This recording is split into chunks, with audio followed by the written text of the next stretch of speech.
The rhythm of the swing never changes. Is it long enough? They're beginning to applaud, and quite rightly so. That is a simply magnificent shot from Colin Montgomery.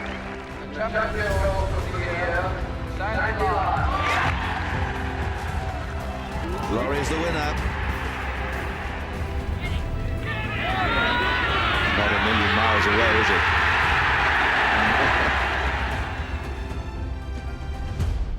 Hello and welcome to another episode of Thought Golf Scotland with me, Stuart Whiteford. I've made a muck-up. I forgot to press record, so this has been input after we've sat this podcast. I forgot to press record on me, but not on anybody else, so everybody else is still there. So for the first little bit, I'm just going to jump in and we're going to start where Donald starts telling us about moving house. So here you go. There'll be a couple bits where you don't hear me, but here's Donald. Okay, thank you. Bye. Donald, you've been moving house. I was moving house last week, yeah, so that's why I wasn't here. And everything went well, so everything went smoothly, so that was good. So you moved from one house into another house? Yeah, that's generally the way it works, Stuart, yep. Yeah, I moved to the metropolis of Leslie. What was wrong with the old house? Nothing really, but we just seen a house we liked, and Leslie's got a few more pubs in it than Thornton, so so we decided to move. So no, all went well. Good, just at the back of the golf course, and plenty of walks for the dog and stuff like that. So it's good. But I did manage to do a couple of golfy things last week when I was off. Right? I played golf on Tuesday with Peter. Yes. And one of our friends, how did Greg. it go, Donald? Oh, it's funny you should ask, Andrew. Well, we played one of Pete's games. It's never normally ends well, does it? We played validated. Is it validated skins? Validation skins, yeah. Validation skins. So it means if you win the hole, you've got to validate it, and the next you've really got to win one hole and make sure you don't lose the next hole, which generally plays into Pete's hands. But we ended up we missed out a couple of holes, so it was only 16 holes. So there was only really 16 skins up for grabs. And how many did you win, Pete? I think I only won a couple, didn't I? You won 2, and Greg won none. Yeah. So I managed to get 14. No point in playing the last couple of holes, then, was there? No, 14. And you know how Pete slags my putting for always been short? You were always short? No, not at all. No, I was actually not bad. But the last hole, Pete's, I don't know what kind of length they put there. Yeah, it was a 10 skinner, wasn't it? It was a big one. I've got about, I don't know. 15 feet? Yeah, we call it 15 feet, and I left it in the jaws short. Left it short. I wish I was there. I had a little bit sick in my mouth. I left it short, and I had about a 12-footer then, so Pete was 15, and he's going, Donald always, he's whispering, That's when he's worried. Whispering really loudly to Greg. Donald always leaves these short. And I managed to roll it in. He shoved it in. He slagged my putting. He was slagging my putting the other day there for. He said to Do you know what? You spend all day like following Donald after he's putted. You have to repair the green a little bit, like for the kind of scuff mark that he's made with the putter. But do you know what? He's kind of like one of these. He's like a hustler, isn't he? See, when he needs to hold one, he's a shover, right? So he just shoves it in. He deliberately misses a few early. I think he's a hustler. I think he's. He's the best bad putter we know. He's kind of the Jim Furyk of putting, really, isn't he? Yeah, but it's effective, but it is effective. Not pretty. It is the ugliest thing you'll ever see. Sometimes it's effective, but it's actually impressive. You're actually a good putter. I can't believe I'm saying that, but I can't believe you said that out loud. Statistically, you're a good putter. I think losing has changed you. You're a changed man, Pete. You're on a winning streak. So Yeah. This is, August. That was my first game of the year. And I didn't even know what I'd scored, but Pete texted me later saying he was impressed, and he told me I was 6 under, which is it's not bad round the leader because it was pretty breezy as well, wasn't it, Pete? It was breezy. It was front tees, but it was breezy. Yeah, it's good. Yeah, that was good. So I played golf, quite enjoyed it, and then I got fitted for some new clubs on Thursday by Scott Rose, some Mizuno clubs. So I'm not going to play another round with my old clubs. I'm just going to leave it there and have good memories of them. It's and then exciting, isn't it, waiting for new clubs? Yeah. I heard that contract paid for your house. Well, yeah, it did, and more. The Rolls is on its way. Bacon rolls. Are you all in? Are you contracted with the drivers as well, or is it just the irons? The works. The full shebang. The works. So. Did you go for anything? What's your longest iron, Donald? A 4. You went for a 4 iron. I went for a 4 iron. Yeah. Can I miss a 4 iron? And the fact that You told us, well, you've told me you don't miss a 4 iron. You love your little hybrid. I do, and I'll probably switch back and forward between them both. But it was like when we were playing with Putt last week, and it was windy, and I said I want to hit because it was windy. I didn't want to hit a rescue to knock it way up in the air. I felt as though I would like to chase a wee 4 iron up there. So if you had a 4 iron, you could have beat Pete even more. Yep. That was only for one shot. You've been practicing a wee bit and to come away with a loss. I mean, I bet you didn't give any strokes to Greg as well. Strokes? Yeah. No strokes. No. Well, Greg plays off scratch Strokes. anyway. They're I all- thought Greg was 3 or 4. We're all No, the same. We're all in the same boat. It's just we're playing with a golf ball and a set of clubs. And these strokes. No, you never give strokes anyway. He doesn't give his kids strokes when he's playing with them. One thing I would say though, like, this is going to sound really arrogant for a second, but I'm just going to say it anyway. So I don't think there's any shots really Donald can hit that I can't hit. Right? Confident, arrogant, call it what you want, right? Chunky putt, maybe. Well, I'd prefer not to hit that. But there was a couple of shots he hit that I was like, that was awesome. I deliberately tried to copy him. So there was a couple of par 3s and he hit these really low, squirty, feedy 9 irons, right? Scotty, that doesn't sound good. It's hard to sound it as a compliment or not. No, I know it doesn't sound like a compliment, but it is, and it never left. It just always in control. There's no wind up there. There's no nothing. And it's, see, when you're playing with certain people, they just, you go back into your just normal flight, doom doom, and your numbers swing and all the rest. It was cool actually. It made me want to hit a couple of shots. It was kind of like a blast from the past, couple of shots, and it made me want to do it. And it was more like it's a compliment, like what. And I tried to do it myself, didn't quite pull them off, but it made me hitting shots as well. And I always say that. So regardless if you're playing with somebody that you think you might be slightly better than, or vice versa, you can still learn. You can still sort of. I was quite impressed with those shots. They were good. Yeah, I did. Made me want When to I try played, them. I was good in the wind. Yeah, you get your truffle shuffle belly on top of it, and it just stays down. That's right. And No, there it goes is. the compliment. He plays shots. He's always been a guy that kind of plays shots, and sometimes we can lose that in golf. I think the modern game is just kind of swings and hits. And Yeah, it's very one-dimensional, isn't it? it's getting that way. I know the top players. Well, that's why I love the way McIlroy's hitting his driver every now and then these days. We'll go into it with Aberg that I don't think he does it as much, but I don't know. It's just nice sometimes, and it doesn't matter who you're playing with. I always think you can still, even if you're a 10 handicapper playing with a 15 handicapper, there might be that couple of little shots that he. I don't know how he sets up to something, even how he practices. There could be something you can learn, and I think that's what. Yeah, you're never too old to learn, Peter. Even if it's something you can do, you forget and you don't do them. Do you know what I mean? And Just get wee reminders. correct, and that's basically what it was. So, thank you, Donald. I use Donald as an example sometimes in lessons about how to kind of free yourself from the golf swing, because I think, like, I've never played golf with anyone, as many times as Donald, where it's just there's no kind of thought on, right, I need to get the club here and I need to do this. It's just, I'm on the golf course, I need to get this golf ball around the golf course, and I'm going to do that. And it's a good way to just, like, it's a good example, I think, of how to play golf and not how to play swing, which I think sometimes you play a lot of different shots, Pete, but you still think sometimes with the swing, don't you? When I'm practicing, yeah. Practicing, and I'm horrific for it. I'm just always like, I need to get the club here, and I need to do this, I need to do that, and very little thought on what shape am I hitting here, what, feeling the shots, especially in the windy conditions. But without getting too serious at this is part of what the industry is missing, isn't it? In my opinion, and that's why I want to change the way I coach slightly. But there's like 99.9% of the coaches out there are just teaching golf swing because they haven't got a facility, haven't got a golf course going to do it. But hardly anyone ever gets a golf lesson, do they? And that's the bit I want to get involved in a little bit more. But that is true. Like, everyone, there's an awful lot of swingers. Yeah, I've said it for years. Come and learn how to play golf. Don't necessarily but come in and learn how to swing the golf club. And you can do it in a bay to a certain extent, but only 10% of it. Yeah, I mean, you can because of the make up lies and things like that, scenarios. yes. Yeah, correct. There's so much more to it. It's bore you with one facet of the game, but I'm a strong believer in that. But There's still a very important fundamental getting your golf swing right, but you need to learn how to play as well. When you speak to a lot of people in lessons, they talk about their handicap, but if you had an honest conversation with most people and say, right, I'm playing off 12 and I want to get down to 8, and you discuss their game, standing getting 3 or 4 lessons probably isn't going to get them down to 8.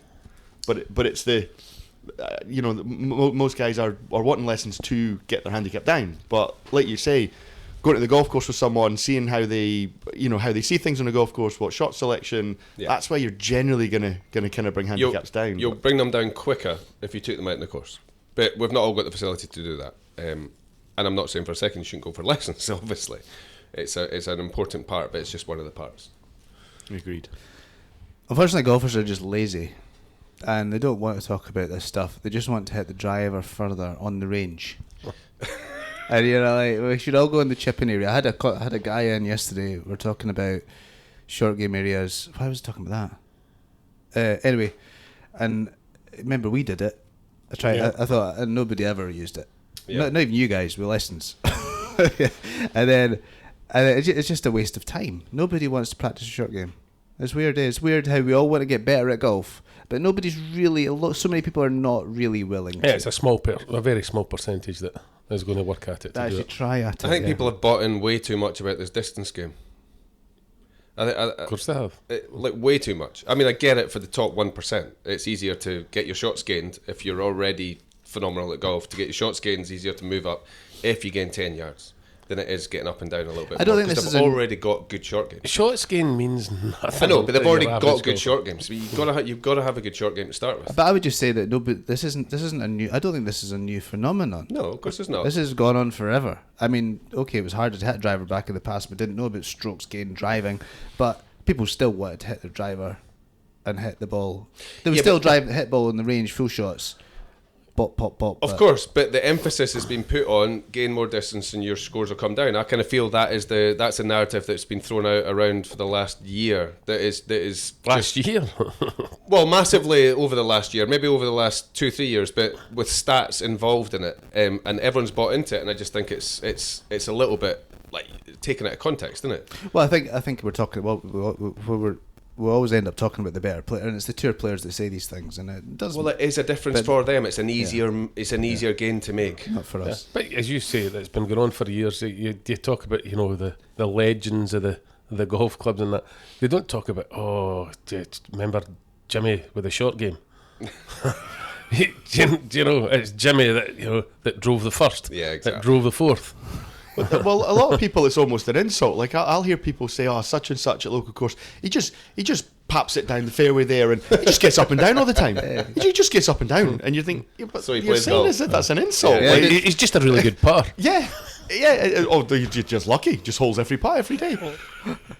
It's strange. But if you do go to a short game area and you see the very odd person practicing, they're always good players. You don't very often see a really poor golfer going out and practicing the chipping. I started when I first started coaching. I don't know, 10 years ago. I wanted to make it. I want to specialize in short game performance, and the market just wasn't there. Like you said, the only people that came for me for lessons were category ones. I mean, I'm talking like scratch golfers are better. It wasn't even like you never really got a 4 handicap. I just got like really good players coming already, and I'm just like, yeah, okay, but there was no market, and that's why I eventually had to go into the long game as well. But it's just you're right. Nobody, the golfers that appreciate it, though, aren't they? Like you've got to educate them, haven't you, into why it's important. Like I'll get someone coming in off 25, and they'll say, I want to look at my driver. My short game's great. It's great. I know it's unbelievable. I'm really good, and you think, well, I don't mean any disrespect, but how great are you talking here? Like, your driving must be pretty bad. Only 3.8 times around. Well, that's it. It's all relative, isn't it? So, but yeah, if someone said to me, I want to get my handicap down as quickly as possible, short game and on course. But like you say, facilities are difficult. Yeah, I was going to say very few people get better. You kind of get to a level. And then do people actually, does a 7 handicapper actually want to play off 3? Does a 4 handicapper actually want to play off scratch? Or do they just want to, or a 15 down to 10 or whatever, do they just really want to just enjoy their golf? And once you've got to a level, to actually get to the next level is hard work. Yeah, Of course it is. you've got to practice. It takes time. That's really hard work Yeah. for anybody, and so people that either don't have time for it or really don't have the inclination. They just want, I'm slicing it. Better go down and see Andy. Andy will sort my slice, and then they'll sort. Yeah, so they enjoy their game better because of that. Then, enjoy right? it. Okay, without necessarily scoring that much better sometimes, but they do enjoy it. That's why it's good working with kids, because kids improve regardless. And they are keen.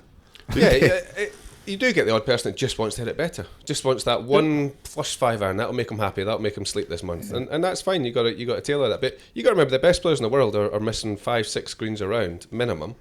So you relate that back to the amateurs. Remember, 4 holes there are par 5s. You'd like to think they're not missed. So basically 50% greens in regulation if you just do 4s and 3s. Yeah. So it's a massively important part of the game, but it's not sexy, is it? No, well, what do you walk down the range and the bays are all full and you just hear drivers getting whacked. I get that. But chipping off a mat is. But they even walk in with a driver. Yeah, but people get out of the game what they want out of the game as well. Correct. Yeah. And that's it. So lessons are excellent. It's my living, and a lot of them you're just trying to give people more enjoyment out of the game. Yeah. There's so many people like me though as well that I want more out of the game than I put in. That's 99.9% of people, Stuart. I mean, you're just talking about hitting drivers. I nowadays probably hit 50% of my balls as drivers, and I do it twice a week and expect to turn up at the weekend and shoot, under par. It's never going to happen. And everybody's kind of delusional that way, aren't they? But it's funny you saying that because I've hit a few balls with my son Scott once a week for the last maybe month or so, and never hit a driver. Never hit driver at all because we've been playing the approach challenge and things like that, and then playing the approach challenge, hitting these wee shots that you were talking about. You seen me hitting Pete, and I never hit driver at all. But so that was first of me hitting driver. Really was on Tuesday. Yeah, had it very average off the tee, but it's all about the scoring game. Okay, let's move on, will we? Yeah. Anybody else do anything interesting? Or we'll just keep going? let's I get on. haven't had an update on Andy's hand. It's his other hand now. All right. Oh, my other hand's buggered, yeah. I played golf on Sunday, Yeah. but... Whose phone's on, gone off this is this so time? I think unprofessional. it's me this time. This is ridiculous. This is awful. Oh, sorry, it's me Andy. phoning you. I don't think people want to talk, want me to talk. Andy, you Every carry time- on. Tell us about Every your time golf. I go to talk, the phone goes off.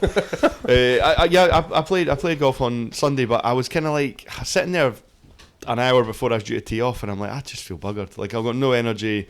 I thought, well, I'll go and play, and then I went and played, and after about 6 holes, I was shattered. It's like I hit a wall, and my hand just ballooned up like crazy. But my wedges were good. My wedges were good. It's so much more confident in not doing stupid stuff. Good. But on a negative note, when I was in my 20s, I probably went about 11 years not playing golf because I developed a right shot. And when I say right shot, oh my God, this is a right shot. And it started to peer its head again on Sunday. I was saying to Stuart, it was at Ladybank, I was playing the 12th hole, to give you an example. Into a wind, hit a 5-iron, and I was the other side of the 13th. I had 110 yards into the green, or something, but 100 yards into the green, and 200-yard par 3 from the right.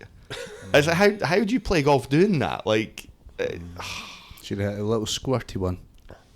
I mean, it was the best semi-shank I've ever seen, but It was only a semi-shank. I was a semi-shank. Yeah, we wouldn't have got over the trees otherwise. But it's just a bit demoralising because you're like, you try and keep it together for a little while, and I mean, I was like a couple over after, I don't know, 10, 11 holes or something, and then it's like, right, I was down the fairway on 13, shanked it into the heather. Just think like Callum Hill. When I'm playing good, it just happens now and again. Yeah, but I'm not quite as good mentally as that. but positive note, my wedges were so much better. Good. But it's good. I mean, Ladybank's, you guys play Ladybank back on full fairways. course, yeah. Yeah, course was really good. I tried to play on Saturday. Totally, I'm so fed up with winter now. I'm just done with it. I feel like the last month goes on forever. This waiting for what are we waiting for? The 1st of April seems like miles away. It really does. It feels like we're ready to go now, and most clubs are still on mats, but Ladybank will come off. But Yeah, I'm so bored with it now. I can't bring myself to. Exactly, especially when you're watching all the golf on the TV and stuff. Oh. And you're like so jealous of those guys ripping divots. Yeah. I'm like, that looks fun. Let's get steep into the turf. Yeah, looking forward to that. If that was off mats on Sunday, I wouldn't have played. No, I'm bored with it. I'm done. I don't know if I can do it again. Oh God. Do you know my Facebook feed is full of? Is your Facebook feed full of Masters just now?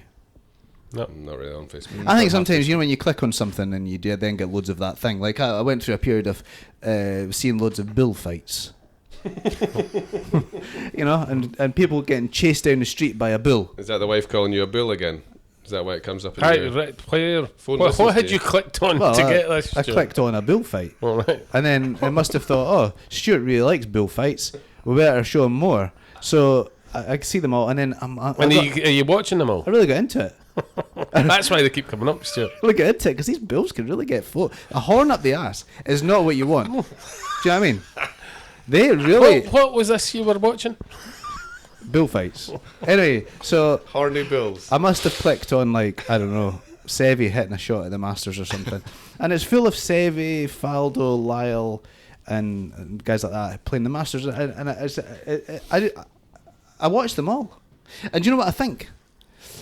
Right, so this is long-winded, right, but there's one player out of them all that I think looks like a guy who I could just plonk into the PGA Tour and he'd look awesome.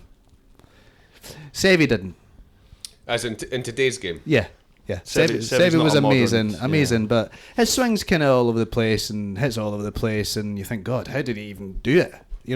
Faldo, actually, in my head, Faldo's got this like very perfect golf swing, but actually it's quite slow, and it's kind of earlier in his career, quite willowy, long and loose, and then he kind of had those knees that kind of dipped through like a tall guy. Wisdom looked great. Looked brilliant. I think Wisdom looks amazing. But actually, the guy that just looks just looks powerful, modern, and I think is Nicholas. Miles better than everybody else. Jack. Yeah, the best player ever. What, you think he would have done all right? But like, he just looks like a guy that He looked like a modern golfer playing back in the day. Yeah. Yeah. So much power. I mean, just a different People golfer. will be Shocked. shot. I know, but like sometimes I didn't see Nicholas play in his prime a lot, ever. And I see pictures of him playing. He's 46. No, I see what you're saying. I mean, if you look back at your old Trevinos and that, as phenomenal as he was, he's not a modern swinger. No. You can pick a few guys in tour right now. You can say they're not modern swingers as well, of course. But yeah, no, I get what you're saying. Jack was powerful. Just looks so good. Yeah. He was a bull. He was a big, strong boy. So strong, but he's hitting those, like Faldo's feeding it and hitting low ones, but Nicholas was hitting that high, towering 1 iron, which is now a 3 iron or a 4 iron. But he hit those shots that nowadays everybody hits. Yeah. But he was hitting it before everybody else was. It was just very. That's why he was the best. Yeah, he was. I need to watch more videos of Nicholas, because the only videos I've really kind of come across are, like you say, when he's a bit older and it just looks wishy-washy, puffy. I don't think he's ever. So I need puffy. to. I think when he's an old when man. he's 84 he does. But no, but I don't think like you're. I don't know, some of these swings. I don't know. I think they look slow when I watch them. Yeah. I need to watch a bit more of. I can't believe his you prime. say Seve didn't swing it good though. Seve was good. I had a good looking swing, but when you look at it, it's kind of. I just think it's all over the place. But it's funny though. I was listening to a podcast with Radar Riley, and I don't know if that's popped up anywhere, but Radar was talking about Scheffler. Yeah, I heard that. No, it was just quite interesting. I mean, I don't agree. I don't think he even believes in what he's saying. No, he's just saying it for But he's just saying that clickbait stuff. Yeah, a little bit. But yeah, just how Scheffler has a lot of compensatory moves in his swing, and he's seen players throughout history who have swings with and they show up for a bit and then they disappear and they struggle to get it back again. He mentioned Bill Rogers. Do you know Bill Rogers? Don't know. Do you remember that? I remember the name. Yeah, he won twice. I think they won 2 US Opens or something like that. He did everything within a couple of years, and then yeah. it was kind of him. But that was just. So is he implying then that he thinks that he could be sort of he's disappearing? No, he's just saying people that have like a strange move, you need a matchup to make it work, and if you go off boil like everyone does at some point, maybe when they're more extreme, it's harder to get those matchups back together and line them up again. That's what you're saying. What I couldn't help think was there's also players who have perfect looking golf swings. Correct. Who also lost it. Aye. And who we're about to talk about them, surely. Yeah. Yeah, well, exactly. Aye. Well, let's just go there. Do you know another person that's shown up on my Facebook a lot is Mo Norman. He's appeared in mine a lot, actually. Jeez, Mo Norman. I mean, Stories. what's wrong with him? He's obviously he's not quite the full shilling. No, yeah, he's autistic or he's something, isn't borderline. Yeah, Is that he's got an ism or something. I think it's autistic, wasn't it? Yeah. Yeah, but you know, everybody has the, you know, it's one of these. He's a myth. He's one of these rumours. guys. Yes, it's like this. Sandy could aim it over a Sandy bridge. Stephen down at Lundy. Yeah, I mean, he used to hit balls onto a handkerchief, 10 drivers onto a handkerchief. A machine can't do it. It's a pile of rubbish. But he was phenomenal. He was obviously he was extreme. He was out there. He was a bit aloof, but obviously very, very talented. But don't believe all the stories you hear about Mo Norman. Not taking anything away from his abilities, but you can't. It's not physically possible what people say. Okay, well, before we come on to the players, obviously, there's just Live Singapore. I'm sure nobody watched it, but you might have seen the final putt, which was the shortest putt I've ever seen lose a championship. Yes. By Richard Lee. Short on it's the distance I short on struggle Doug with. Saunders, was it? Well, Doug Saunders wasn't to lose the championship. Was it? No. No, but yeah, it was shorter than Doug's. It was like, it looked like a foot and a half. I mean, it was nothing. Mm-hmm. I haven't seen it. Yeah, Is it a gimme every day of the week? For them, it is. Yeah. No. Is it a gimme every day of the week? no. Okay, that's I fine. don't know. That's enough I said. would. I would. Just, I didn't watch it, but that's enough for me. It's not a gimme. No, you wouldn't give a putt like that. There you go. But Would you give it in the third hole? Yeah, maybe. I would give most people that. Would you? I thought. Yeah, so it was pretty short. But you wouldn't give it if you had that to beat you in the last hole. You're making him knock it in. Yes. It's not a gimme. He's not Mr. Gimme, right? And who was it that missed the putt? Richard Lee. Richard Lee. But yeah, it was just an unbelievable. And was it a yep? I was going to actually ask. No, I don't think so. Did you see Bryson's reaction? Yeah.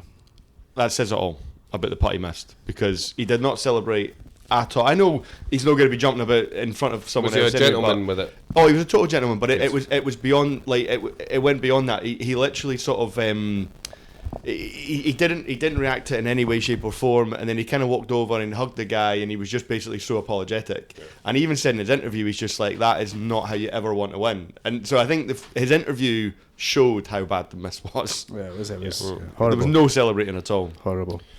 And before we go into the PGA Tour, the PGA Tour this week announced Brian Rolap. Is that the CEO guy? Don't know. Oh, of the PGA Tour. The CEO of PGA Tour announced changes to the PGA Tour for 2027. They're. Do you guys read this? No. Yeah, I have. Yeah, so they're looking at doing kind of what it's like. I actually listened to it and I was like, well, what have you actually done then? You know, what are you doing? But they're reducing the PGA Tour to 21 to 26 events. I think at the moment it's like 45 events. All right. But they're looking at creating like two tiers, like a top tier and a bottom tier, which, you know, already exists. But they're going to be separated. Right. When I say they already exist, we've got the signature events. Nobody gets in them. We've got, you know. Yeah. But there's going to be 120 guys on the top tier, and then there's going to be a crapper tier. There's going to be 120 people playing in the events, so cuts are back, which I really like, and I think we've talked about that. That's good. Huge money. They're all going to be like all signature events, I imagine. And there's going to be a hard stop, so no soft landing for good players who have had a career, but they've kind of just about lost their card. Good. So Max Homa, their example, finished 111th last year on the PGA Tour. He'd be it. He should be it. Yeah. So how many will keep their card? 120, according to this. Don't know about that. Right, so 111 would still be in. 20% get relegated. Right. 20% get promoted.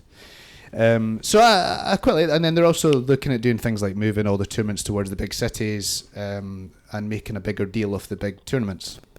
So big purses, big players playing together more often. That's the events they'll play. That includes the majors. So that's 21 events, 26 events. That'll include the majors. So kind of what they're playing. So sorry, Stuart, when you're saying 21 events, 26 events. Oh, because they're saying somewhere between 21 and 26. Right, okay. And then they're looking at fixing the end of the year FedEx Cup thing, maybe bringing match play back somewhere. Everybody seems to love match play. I've never found it a great spectacle, but people seem to love it. So looking at bringing something like that back. But I mean, I like the idea of the hard stop. I think that's my favourite thing. They're demoted. Yeah, the promotion relegation. Yeah, which they've kind of seem to be talking about that for years, but so I'm glad that they're finally doing it. Well, I think it takes some balls. It probably takes somebody like Tiger Woods to get involved and tell them, "No, we need to do this." Stop invites completely. What other sporting thing in the world, league or anywhere, do you allow? I mean, Tiger Woods. Do you think he should still be able to flick his fingers and play? I don't actually. You know, he wouldn't have been able to play the players. Yeah, which was everyone was gobsmacked. Like, they asked a couple of players, and they were like, "What? Like, Tiger could play this week if he wanted to, and he couldn't play." Yeah, they were all so amazed. I wonder how that's going to be affected. Are they still going to allow any invites? I hope they don't. I hope that's just the end. And you know, I think it'd be actually bring more to that bottom tour. Say Tiger Woods are a bad example because he's screwed. But if he really wanted to get back, he needs to. You know, Tottenham Hotspur. He's going to have to earn his way back. What if Tottenham Hotspur, they go, do you know what? We can't have Spurs losing their place. You're not relegated. Well, you can play some of the. If you win some of the games against some of the top teams, you're still in, right? That's kind of how we're doing it. But them going down actually adds something to the first division, doesn't it? Yep. And I think it'd be really cool seeing some of these guys. If you know, I've said this sort of stuff for years. I think as a player, we've always wanted to see that. Mm-hmm. As a spectator, you want to watch your Spurs, but you want to watch your Max Homas. You do. No, I don't, because I'm still in that kind of mindset of you missed, you're out. 100%. I don't. You know, if Max is, you're right. If he went down to the what's it called, Corn Ferry, it might bring some eyeballs down to that. I think it works some, depending on some players. I mean, Max Homa. See, I don't actually know how many spectators Max Homa actually brings to a game of golf. But we used to get on the European Tour when I was playing, it would be somebody like, I don't want to pick names out the hat, but they'll just make a category. Oh no, he played Ryder Cup, so he's now got a category 16B stroke FG, and he's in. Ah, right. Okay, that sucks. It's great. You know, that's me first reserve. So if it's 120, there's, would you say it's 20% up? So you've got to finish in the top 96 because the bottom 24 are losing their card, and the top 24 for the other ones come up. It's so clean. Yeah. And it's just the way it should be, and it seems like would you ever come up with a system? If you were to design a system today, would you ever come up with a system anything different to that? No. It's just it's great though as well. It's like we said that there should be cuts. Right? This is the ultimate cut for the year. Correct. You know, these guys, right? Okay, I'm not taking a week off. Right? I'm playing because I'm sitting 90th. And if these 5 guys behind me or these 6 guys behind me have a good week, I'm going right down there. Yeah. So there is a jeopardy, right? And there's a consequence to the results. You want it to be exciting. You want it to be the last event. He's got to earn X amount to keep his card, or and it suddenly makes that bottom end of the order of merit exciting. Well, when you watch Match of the Day on a Saturday morning, the bottom games are exciting, especially at certain times of the year. Of course they are. But they're not exciting if everybody just stays there. You know, and they'll waste stay of time. Yeah. So no, I think it needs to be that way, and it'll be interesting to see how hard line they go, because they're bound to start thinking, but poor Fred Couples. Oh, Rory's 95th. What happens if Rory goes down? I know that's not going to happen, But the guys in the next league will be rubbing their hands, going, "Rory's maybe coming." You know, like, I think it'd be great.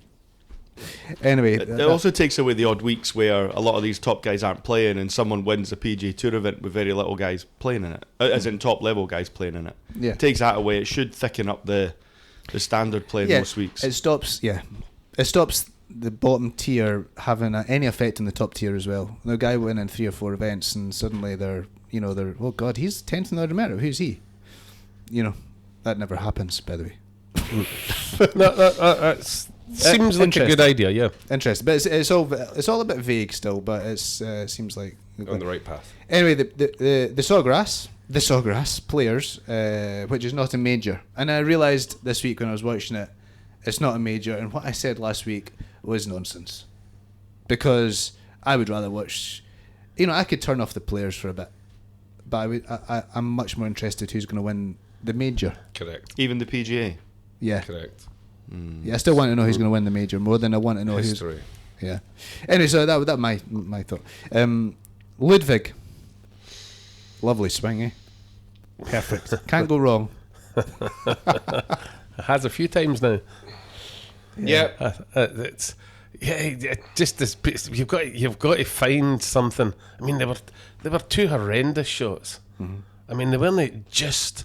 Oh, it's just creeped into the water. They were miles in the water, and the two opposites. And obviously, the one at 12 was. Why was he hitting driver at 12 anyway? Don't know. Chasing. No idea. But he's still in the lead at that point. Yeah, I don't know. I'm not. But yeah, there was a couple of bad shots in there for sure. I don't know why. Was it 11 he put the second in the water? Yeah. Was it 11? He's 3 ahead. Why is he taking it on? You can take it on, but you know the bailout's left, and you can still make birdie from left. But if you've got, I mean, me personally, if I'm hitting 3 wood into a green, there's no way I can control that going 30 yards Well, right I think or you 30 yards can. left. I mean, look at Cam Smith. Look at them all playing 16. I mean, hitting it right at 16 is a terrible shot. Cam Smith, he has to miss it left. These guys. I have think that. last week you got to be careful. Last week we all Cam slagged Cam, yeah, you know what I mean. Berger for playing great and maybe not being aggressive with his targets, and he stayed aggressive with his targets, and it didn't come off. I don't have a problem with his strategies or anything like that. It just Stuart, you said it last time when he was leading the Masters when Rory won it. I think that was the year Rory won it. It was one of the Sheffield's wins.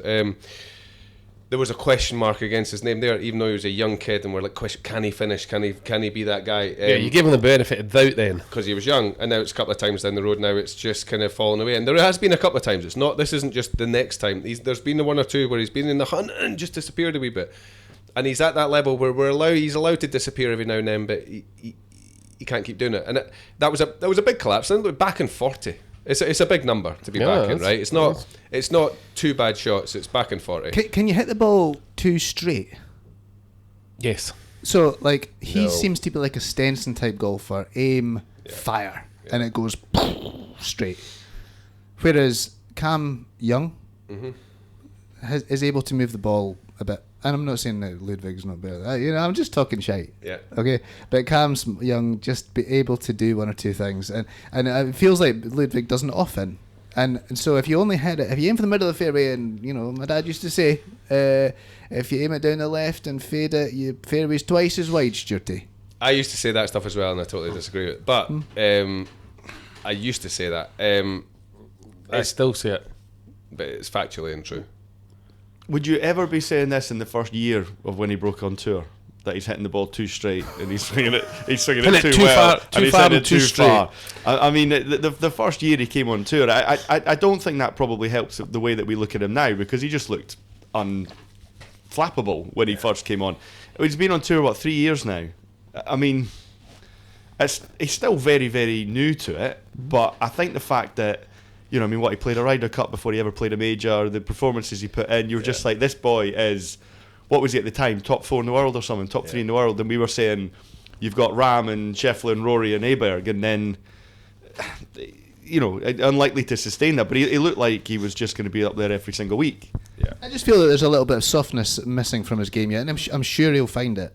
But like you said, he's not been hardened because he's been thrown straight in the deep end. So softness as in soft shots, like. All right, yeah, he's a bit more. He's a bit just a trigger, and off you go.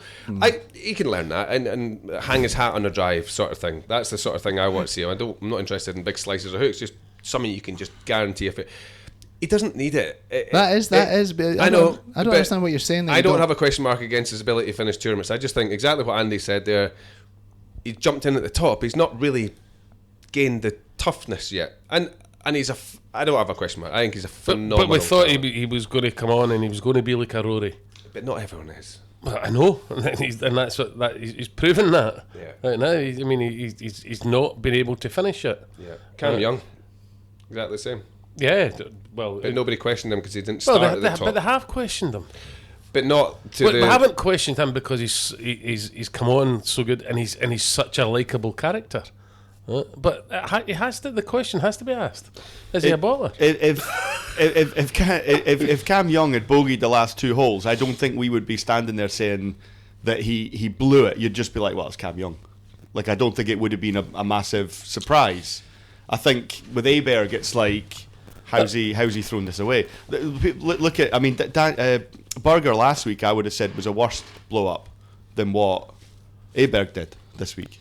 Really? No. I think so. Name I mean, two bad what was shots he? Berger hit. Well, no, it was more the fact last. of just being so far ahead. I mean, what was he, 6 ahead or something? People caught 7 him, ahead though. or whatever. People caught him. Yeah, I get that, to be fair. But also, I mean, Fitzpatrick played a pretty bloody good round to catch up. I mean, Aberg couldn't hold a putt. Literally could not hold a putt, which didn't help him. He couldn't really kind of separate at any point. Hold him on, he's 63, didn't he? I'm not. I don't put that. I just put a wee blip. That was the outlier blip. Another wee blip. Fine. I don't. I think what makes it worse was he didn't lose by 1 or 2. I don't think that helped the thing. Like, he finished 5th or something. So he kind of kept frittering away shots. I don't think it helped. You said something earlier. Do you love the fact that Rory's hitting these squirty drives and stuff like that now? Aberg needs to find one of these. Rory's just found that in the last I year. know. He reminds me massively of Rory, of his stand-up, boom. And everyone goes on about Rory being the best driver in the world. And I'm like, not until now I think Rory's the best driver in the world. But that's what I'm saying. That's what he's got to learn from. Right? Correct. You'll be squirty 9-iron and punchy things into the flags. I kind of feel like Rory's always had more shots than you're giving him credit for. I know, but he doesn't play them. I think he always did. He was able to hook it round trees and hit shots that... With the driver, Stuart, I'm talking about. Well, even wedges. I mean, it wasn't until the last few years he was sort of trying to flight his wedges and kind of a bit more sewn off follow-throughs. That was only the last 2 or 3 years. You've got to have a fairway finder, a shot that you can... Right, I'm just going to squirt this in play. Yeah, I agree. Right, that's it. That's where he's losing these shots, right? Just squirt one down there, right? And now, right, he squirts one down there 300.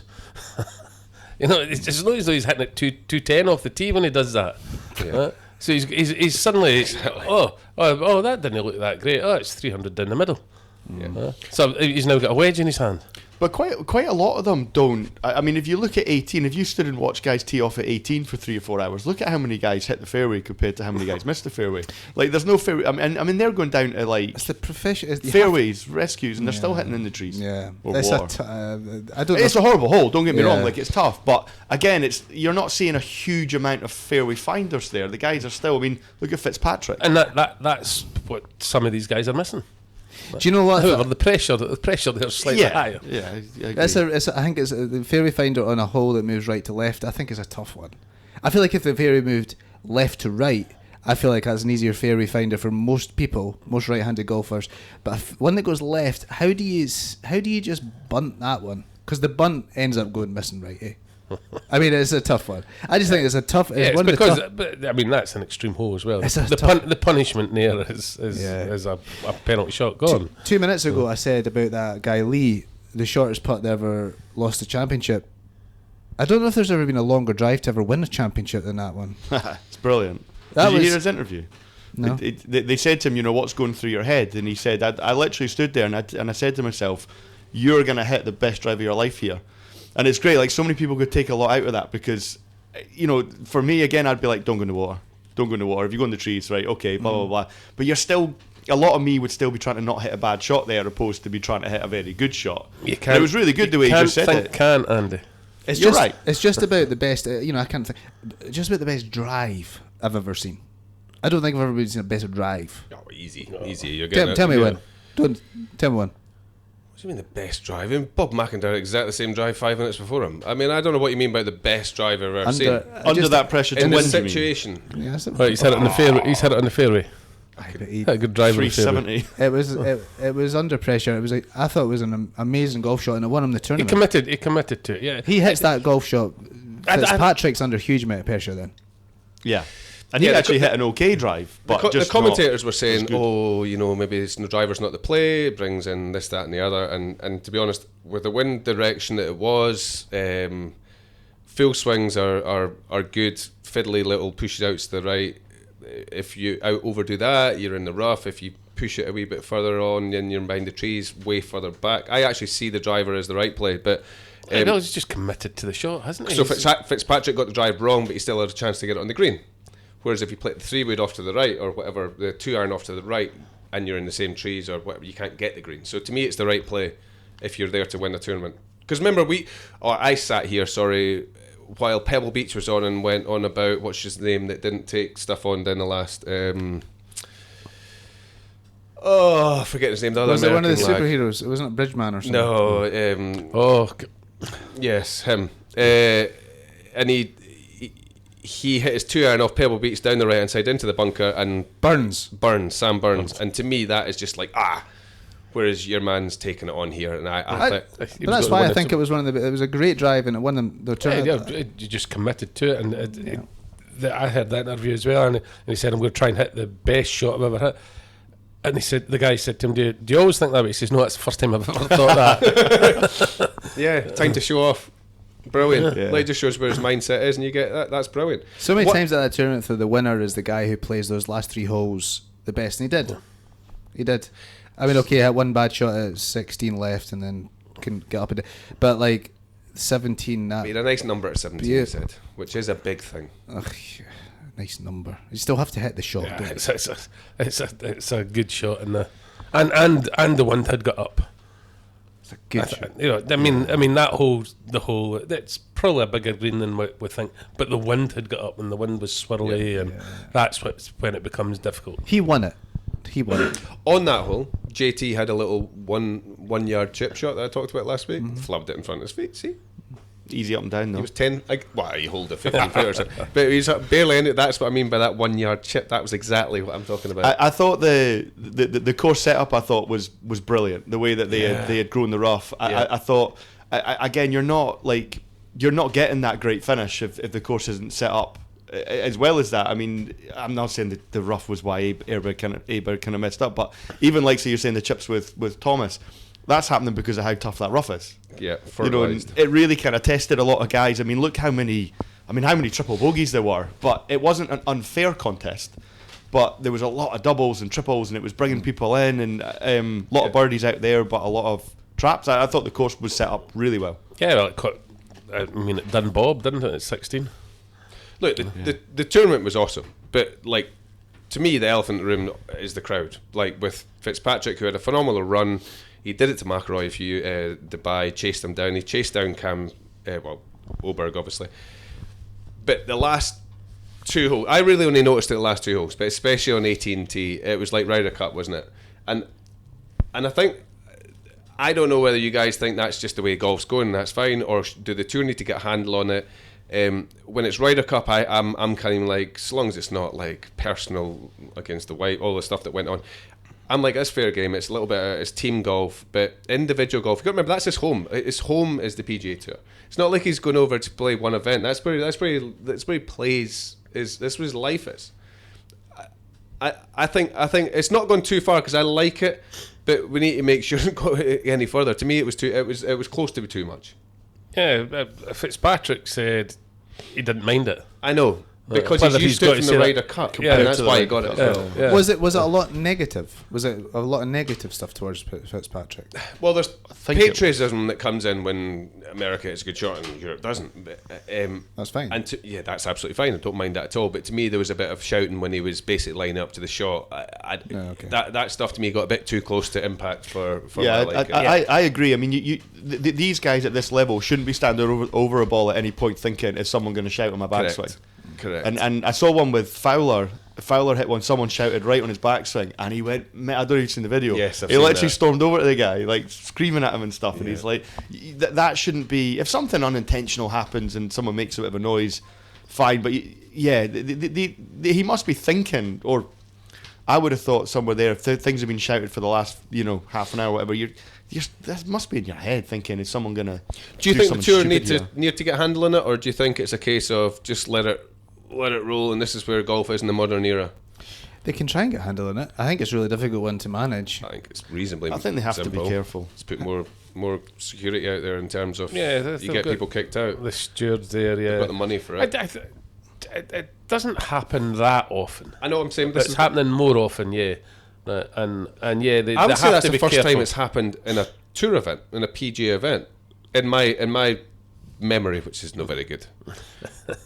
It felt like a mini Ryder Cup. Is that a bad thing? Well, they do have to get a wee handle on it. It's all very well supporting your home players, but yeah, you've still got to have a wee bit of respect. Rory said at the Ryder And Cup, didn't he? respect the game. These guys are too busy screaming at me and they're not cheering on their guy. Cheering on their guy is a totally different Well, thing. they were cheering on Cam Young. Yeah, that's what I mean. But it's like in the tennis. If you watch the tennis, I mean, you watch Wimbledon, and you're very rarely getting idiots. You watch the Flushing Meadows in New York, and it's ridiculous. Like, they're stopping it all the time. They're telling the crowd to shut up.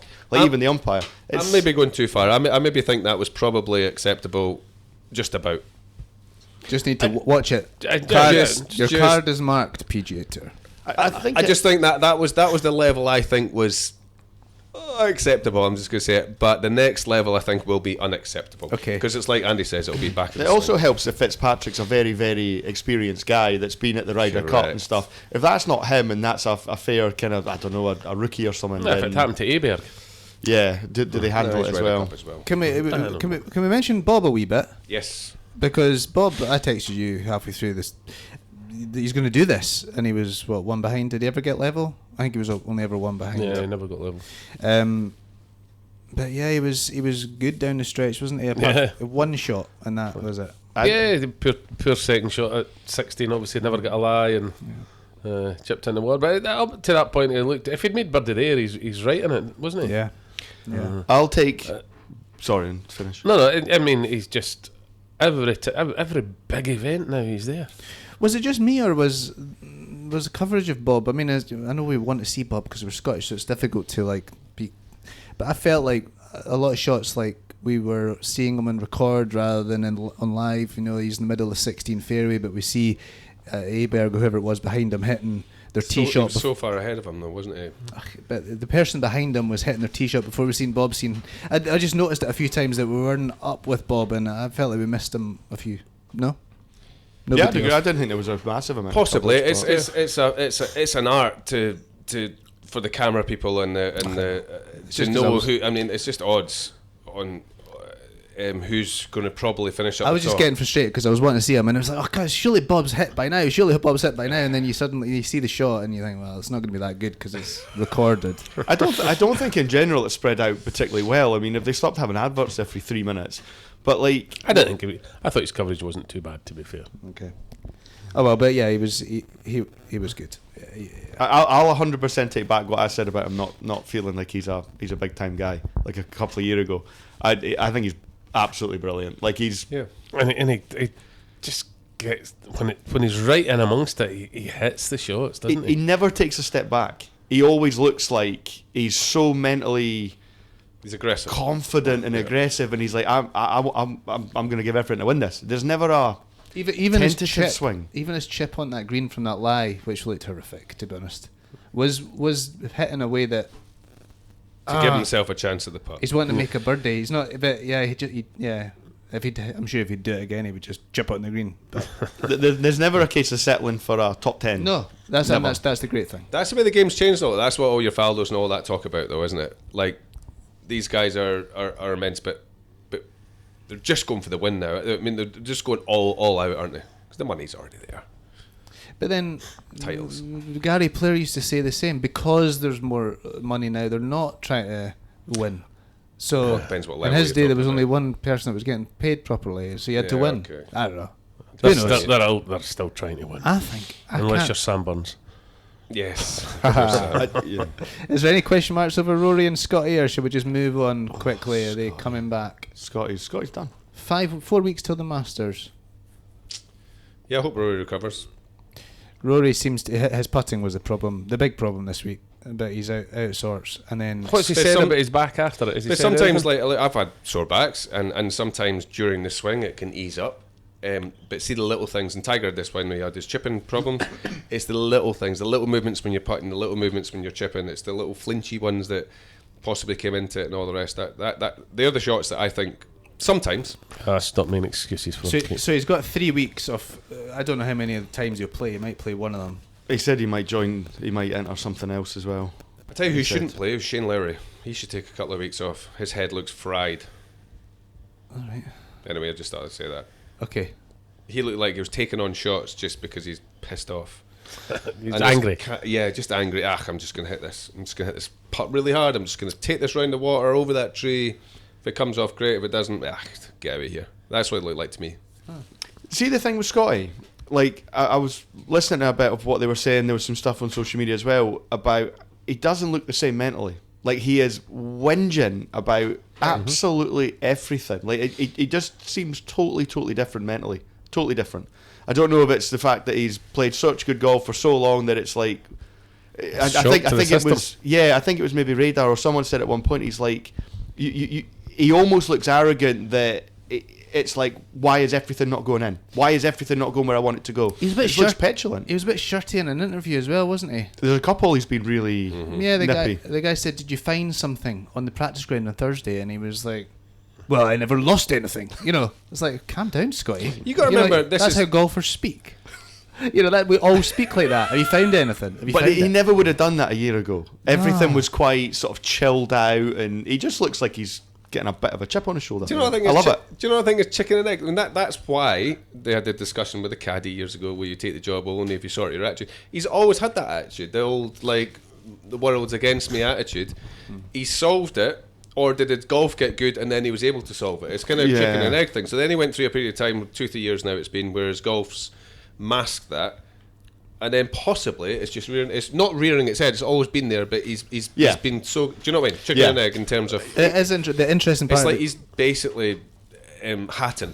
Yeah, old habits are coming back. I think. Yeah, has he ever lost it, or has he just played good enough golf? It's going to be interesting to know how good he is when he's not at his best, because he's been at his best for 3 years now, hasn't he? Yeah, and we're going to find out what he's like and what his powers of recovery are going to be. Does he need to have just hit the reset button? Right? You're saying Shane Lowry needs a couple of weeks off. Yeah, you know. So does Scotty need to do something similar? Just take a wee step back and have a wee look at the last, right? 4 events and go, right. Okay, this is what's happened, and I've got to go back to. Right, Ted, you need to have another word with me again, and tell me why you weren't going to take the job. This is the way I've been acting. I need to get my act together again. And I maybe need somebody just from the outside looking in to have a wee word. But he could just come in this podcast. We'll just tell him. I think there's quite a few snippets about him shouting at Ted Scott. I don't think Ted Scott will be his caddy at the start of next season. I think they'll split. You heard it here first. I just think he needs to go on the phone to Donald. 5 minutes with Donald and it'll be sorted. How'd you hit those squeezing 9 irons? You need to come out for a pint, Scott. Come out for a pint and I'll beat your arse. Right, okay. So this week there's the Valspar on the PGA Tour, China swing or Asia swing on the. Is the Valspar not where they put funny bibs on? Is that where they all get funny bibs? Bob put something about the Ryder Cup score last time. Is that the Valspar? Nope, I think maybe not. Hovland won it last time. That was his comeback, which is he's still back. He's just not quite where he was. Yeah. Anyway, the DP World Tour started in Asia for the Asian swing. They're in China this week, and I think that's it. We're just going to be at Wells Green. Yay. Okay, thank you very much, guys, and we'll see you next time. Cheers. Bye bye.